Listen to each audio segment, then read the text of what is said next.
मी अनिता. नावाप्रमाणेच मी दिसायला खूप सुंदर होते. माझं पूर्ण शरीर हे मादक होतं. खूपच भरलेलं होतं आणि देखणं होतं. त्यामुळेच माझ्याकडे पाहताना सर्वच पुरुषांना खूपच सुख वाटत होतं. मात्र माझ्या लग्नानंतर नुकत्याच 15 वर्षातच माझा नवरा मेला होता. एका ॲक्सिडेंटमध्ये तो वारल्यामुळे मला कोणाचाच आधार नव्हता.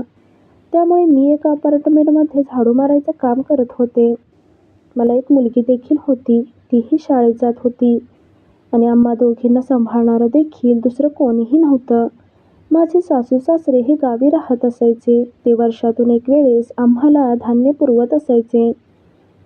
याच्या पलीकडे गावाकडे जाऊन राहण्यासारखं काहीच नव्हतं.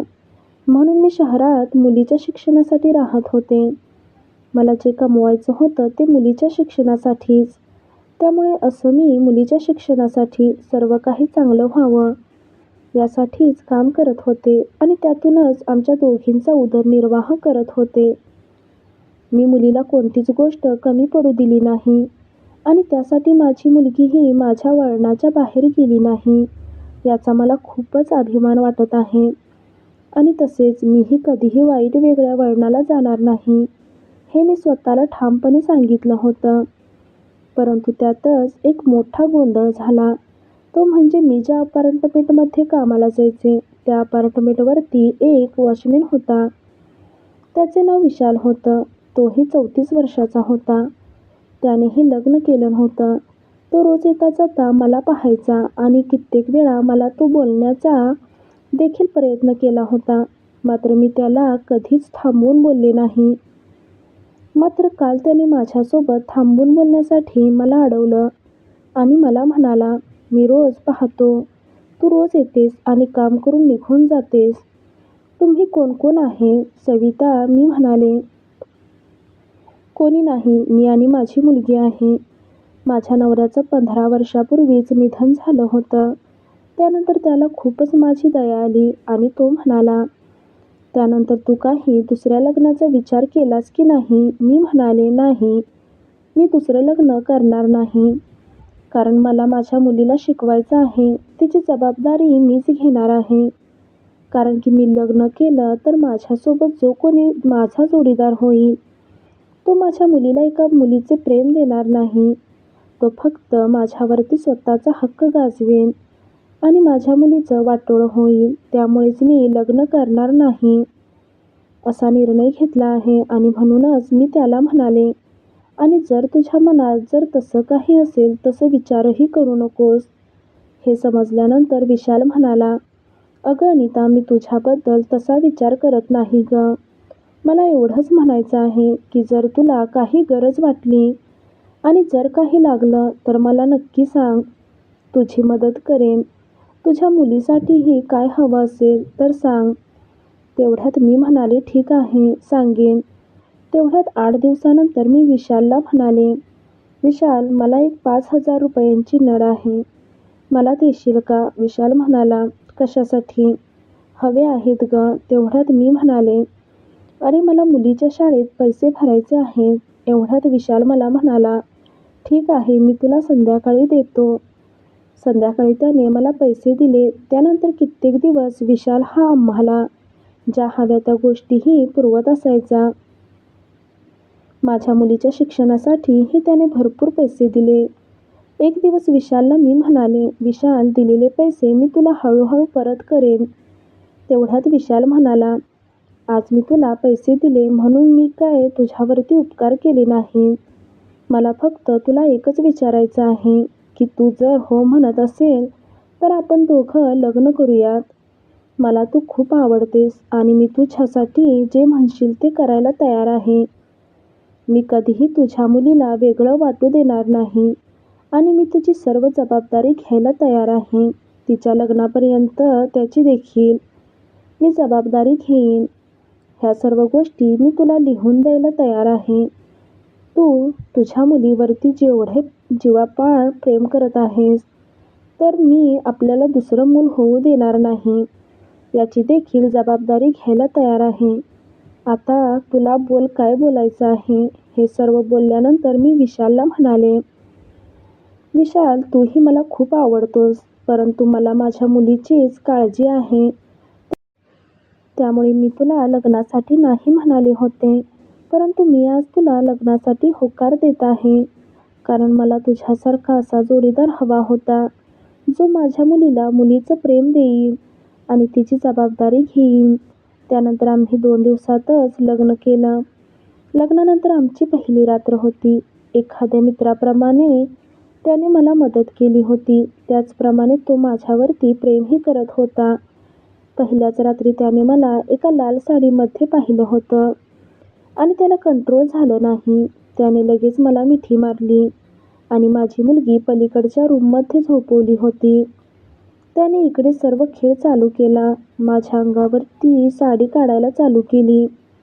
मी विशालला म्हणाले, अहो थोडं थांबता का? तेवढ्यात विशाल म्हणाला, आता अहो छान आहे. तेवढ्यात मी म्हणाले, हो का, आता तुम्ही माझे नवरा झाला आहात, त्यामुळे मी तुम्हाला अहोच म्हणेन.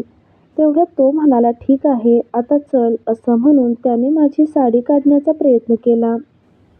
मी म्हणाली, थांबा, तुम्ही आधी कपडे काढा, मग मी काढते. असं सांगून विशालने देखील स्वतःचे कपडे काढले. त्यानंतर विशालने मला मिठीत घेतलं आणि माझ्या पाठीवरती हात फिरवायला चालू केलं. माझे पूर्ण अंगाला चोळायला चालू केलं. माझ्या मांड्या देखील त्याने चोळून काढल्या होत्या.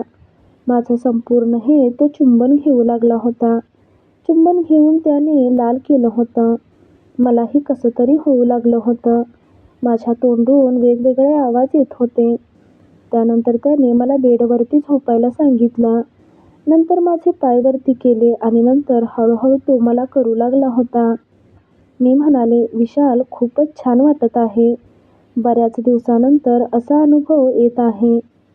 मला तुम्ही खूप आवडत आहात. तेवढ्यात विशाल म्हणाला, हो का. नंतर त्याने जोरजोरात सपाटा सुरू केला. जोराने वेगळाच आवाज येऊ लागला होता.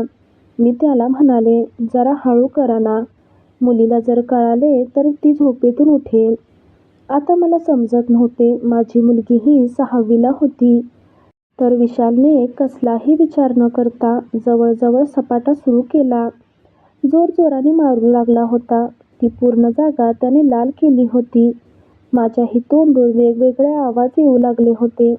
मी म्हणत होते जोरजोराने, अजून जोराने, विशाल, खूप छान वाटत आहे. तसा तो म्हणाला, आता अजून छान वाटेल. असं म्हणून त्यानंतर माझ्या ओठांवरती चुंबन घेतलं आणि माझ्या शेजारी झोपला. रात्रभर आम्ही तसेच झोपलो होतो. काही वेळानंतर सकाळी उठला आणि पाहतो तर मी त्याच्या शेजारी नव्हते. तो घाबरला आणि बाहेरून पाहतो तर मी आंघोळ करून साडी घालत होते. माझे ओले झालेले केस पाहून तो बाहेर आला आणि त्याने मला मिठी मारली. मी त्याला म्हणाले, मुलगी आहे, सोडा. तो म्हणाला, ठीक आहे, मला डबा द्या आणि आजपासून तू कामाला जायचं नाही. सर्व काही मी पाहतो. असं म्हणून विशालला मी डबा करून दिला आणि तो कामावरती गेला. नंतर माझ्या मुलीलाही डबा करून दिला आणि आता तिला शाळेची गाडी घ्यायला येते. विशालने सर्वच घरातील जबाबदारी घेतली. मलाही खूप छान वाटत होतं. मात्र तो मला म्हणाला होता की मी तुला दुसरं मूल होऊ देणार नाही, याचीही जबाबदारी घेईन. परंतु मला वाटत नव्हतं की विशाल असं करेल. आता तो खूप चांगला आहे आणि मला सुद्धा वाटत होतं की माझ्या मुलीला एखादा भाऊ देखील पाहिजे. म्हणून मी त्याला म्हणाले की आपण एक मूल होऊ देऊया. तर विशाल म्हणाला, जसं तुला वाटतं तसं. मग आमच्या सर्व गोष्टी झाल्या आणि मग एका वर्षातच मला एक मूल झालं. मात्र विशालने त्यांनी आत्तापर्यंत कमावलेला सर्व पैसा हा माझ्या मुलीच्या नावे एफ.डी म्हणजेच फिक्स डिपॉझिट करून ठेवला आणि मलाही सांगितलं नाही. मात्र ही गोष्ट मला खूप दिवसांनी कळाली. मात्र त्यानंतरही माझं त्याच्यावरती खूप जास्त प्रेम होतं. तो खूपच जास्त आवडू लागला होता. त्याने माझ्या मनावरती घरच केलं होतं. त्याचा स्वभाव देखील खूप छान होता आणि त्यानंतर त्यांनी कधीच मला कामाला जाऊ दिलं नाही आणि माझ्या मुलीचीही सर्व जबाबदारी घेतली आणि मी आम्हाला झालेल्या मुलाला खूप जीव लावून प्रेम केलं. आता माझी मुलगी हळूहळू मोठी होत आहे. तिच्या लग्नासाठी लागणारे पैसे देखील त्याने साठवून ठेवले आहेत आणि आता आम्ही तिचं लग्न करून देणार आहोत. माझ्या मुलीला कधीच वेगळं वाटलं नाही, कारण तिला तिच्या आईचे एकटेपण हे कधीच बघू दिले नाही. मी जे काही केलं ते माझ्या मुलीसाठी केलं आणि जर मी ते चुकीचं केलं असं वाटत असेल तर मला नक्कीच सांगा की मी काय करायला हवं होतं. मी जे केलं ते माझ्या मुलीसाठी केलं आणि त्याने माझ्या मुलीचा देखील आणि माझा देखील चांगला सांभाळ केला. माझं देखील चांगलं झालं. माझ्यासारख्या अशा कित्येक महिला आहेत ज्या आपल्या नवऱ्याला विसरू शकत नाहीत. एकच गोष्ट सांगायची आहे, समोर येणाऱ्या गोष्टीला आपण काही करू शकत नाही, मात्र येणारी वेळ ही आपल्याला सर्व काही शिकवत असते. त्यावेळेस आपण कसं जगायचं आणि कसं राहायचं आणि कसं करायचं हे आपल्याला कळायला पाहिजे. आपल्याला जर कोणती गोष्ट समजत असेल आणि ती जर आपलं चांगलं करत असेल तर नक्कीच आपण त्या गोष्टीचा विचार करायला हवा. मात्र या जगामध्ये आपला फायदा घेणारे आणि फसवणारे देखील भरपूर आहेत. त्यामुळे नक्कीच कोणतीही गोष्ट करण्याअगोदर पूर्ण विचार करावा, मगच ती गोष्ट करावी. मला असं वाटतं, शेवटी आपण स्वतः कष्ट करून स्वतः सर्व गोष्टी करत असतो, मात्र आपल्यालाही कोणीतरी एक जोडीदार लागतो असं मला वाटतं. विशालचा विचार केला होता. विशालने माझ्यावरती खूप प्रेम केलं. त्यासाठी तो या सर्व गोष्टी कागदावरती लिहून द्यायला तयारसुद्धा होता. तर याला म्हणतात का खरं प्रेम? अगदी मनातून तात्पुरतं केलेलं प्रेम काय कामाचं? ते कधीही धोका देतात आणि आपण पुन्हा पश्चाताप करत राहतो. एवढंच मला सांगायचं आहे. बाकी तुम्ही समजूतदार आहात. धन्यवाद.